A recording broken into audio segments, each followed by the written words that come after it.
धनबाद में स्वास्थ्य सेवाओं को और मजबूत करने की दिशा में एक महत्वपूर्ण कदम उठाया गया है। राष्ट्रीय स्वास्थ्य मिशन के तहत संविदा आधारित नियुक्ति प्रक्रिया पूरी करते हुए विभिन्न 18 पदों पर 120 अभ्यर्थियों की नियुक्ति की गई है। इन पदों के लिए कुल 956 अभ्यर्थियों ने आवेदन किया था, जिसके बाद लिखित परीक्षा और सफल अभ्यर्थियों का स्किल टेस्ट आयोजित किया गया। चयनित अभ्यर्थियों में ANM, staff nurse, pharmacist, laboratory technician समेत अन्य स्वास्थ्यकर्मी शामिल हैं। सदर अस्पताल धनबाद में आयोजित कार्यक्रम के दौरान उपायुक्त Aditya Ranjan, SSP Prabhat Kumar, civil surgeon doctor आलोक विश्वकर्मा समेत के अधिकारी मौजूद रहे। अधिकारियों ने नियुक्त कर्मियों को स्वास्थ्य सेवाओं के प्रति समर्पण और जिम्मेदारी के साथ काम करने के लिए प्रेरित किया।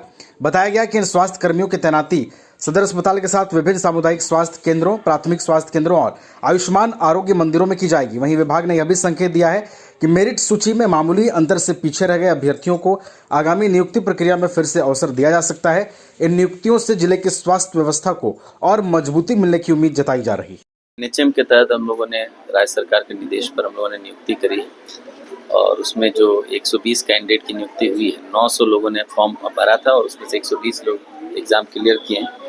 उन सबको हम लोग आज शुभकामनाएं भी देने आए थे और इनका ओरिएंटेशन है कि इनको कैसे फील्ड में काम करना है, क्या क्या सरकार की योजनाएं हैं, योजनाओं को आखिरी व्यक्ति तक कैसे पहुंचाना है, इन सब पर चर्चा हुई और अभी ट्रेनिंग इनकी चलेगी और ट्रेनिंग के पश्चात हम लोग सर्टिफिकेट वेरिफिकेशन पैरेलली कर रहे हैं। उसके बाद इनके नियुक्ति पत्र भी हम लोग एक दिन कर रहे हैं। अभी एचएससी जो बन रहा है 15 फिनांस से बन रहा है, पीएम अभीम से बन रहा है, तो सभी पंचायत क्षेत्रों में हम लोगों का है कि 8,000 से 10,000 जहाँ आबादी है वहाँ पर स्वास्थ्य उपकेंद्र बन रहा है और सब लगभग टेंडर प्रक्रिया या तो आधे से ज़्यादा का हो रखा है, आधे से ज़्यादा एग्रीमेंट हो गया है और लगभग 150 से 200 के बीच में काम लगा हुआ है। मुझे लगता है कि जनवरी नेक्स्ट ईयर तक हमारे पास कुल 350 के आसपास सरकारी अस्पताल स्ट्रक्चर होगा, एचएससी, पीएचसी, सीएचसी सदर मिला के, और उसी अनुसार हम लोग सीएचओ का भी डिमांड किए हैं। विभाग में सीएचओ आ जाएगा और उसी अनुसार अभी हम लोग आज कर्मियों को भी हायरिंग कर रहे हैं।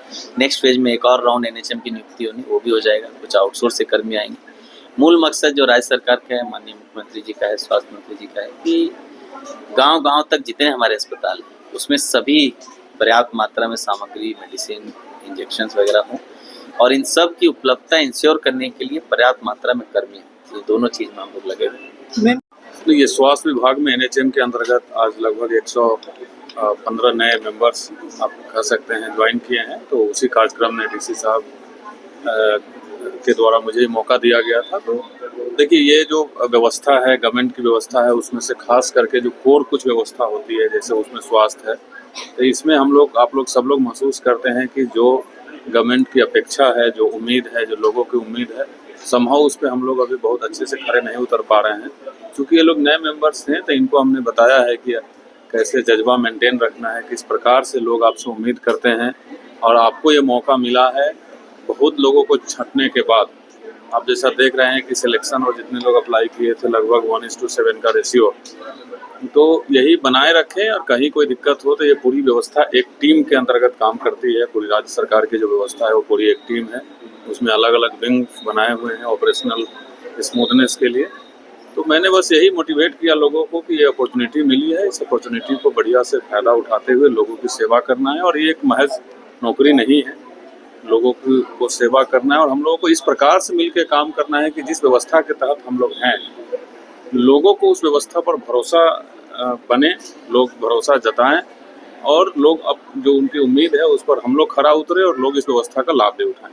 है जैसे कि आप जब अपनी सेवाएं दे रहे होंगे अपने विभाग में, उनको बताया जाता है, हम उसको अनजान जंगल में नहीं छोड़ रहे हैं। उनकी क्या दायित्व है, उनका क्या कर्तव्य है, हम जनता के प्रति कितने आपको क्या करना है, ये सारी चीज़ों की जानकारी उन्हें दी जा रही है। अचानक से अगर हम उसे फील्ड में भेज देंगे तो उसे क्या करना है यही नहीं मालूम होगा, है ना। तो ये सारी चीज़ों की जानकारी दी जा रही है।